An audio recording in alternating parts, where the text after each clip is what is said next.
Surprisingly, there's a lot of confusion surrounding what an HOA is, despite the fact that over half of individuals who own homes in America live in a homeowners association. So let's debunk some myths about HOAs and go over the basics of how these communities function.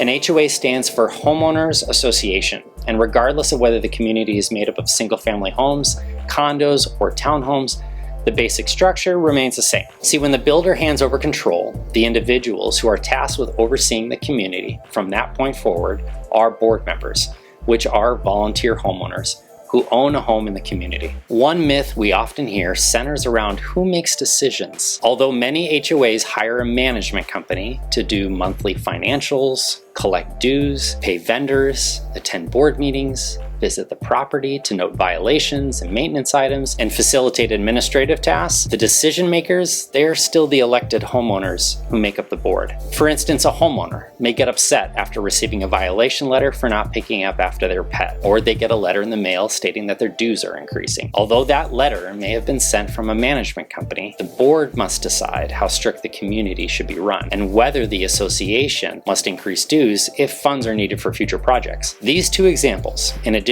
to many others, are ultimately at the discretion of the board.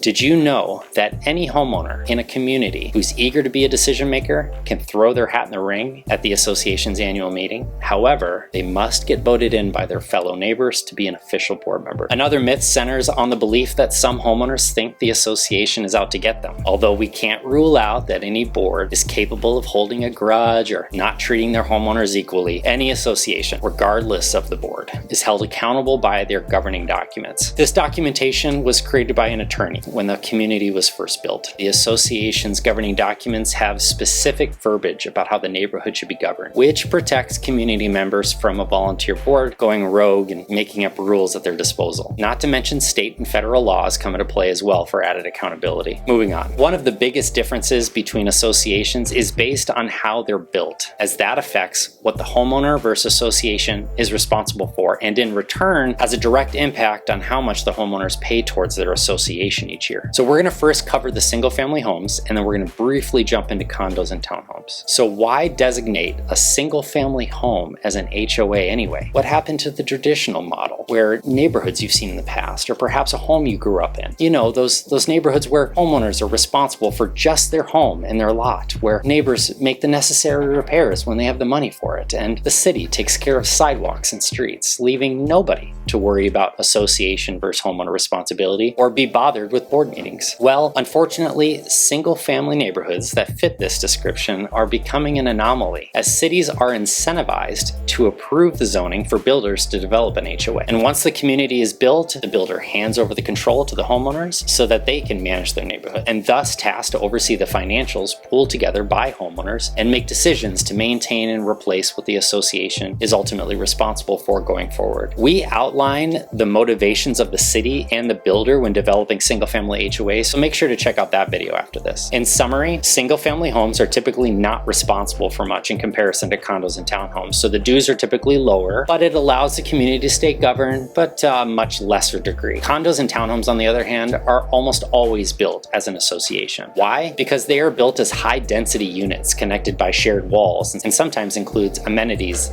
that require management. More often than not, a condo or a townhome exterior is solely the responsibility of the association. However, that's not to say that homeowners aren't financially responsible. These types of properties are the most authentic example of an association. In addition, homeowners' dues payments are going towards things like common area landscaping and snow removal, and a master insurance policy covering the entire property to ensure protections are in place for stuff like leaks and fires. So perhaps the confusion surrounding HOAs stems from a lack of understanding from buyers or the realtors. Prior to closing, it's important that the necessary time is invested to ensure expectations are accurate and that a buyer knows what living in an HOA truly entails. Remember, uninformed buyers make angry homeowners. in an HOA. Why are we covering all this? Because HOA Assist is made up of individuals with association property management experience. We have countless stories of individuals who love living in an HOA and couldn't imagine living anywhere else, and others who dread the day they sign their purchase agreement. HOA Assist was created to be a financial services resource specifically for self-managed HOAs who don't need an expensive management company involved. Simply put, we provide boards with monthly financials, pay their vendors, and enable homeowners to enjoy an easy-to-use portal to submit their dues, view governing documents, and much more. Contact us today to see if HOA Assist is a fit for your community. Thanks for watching.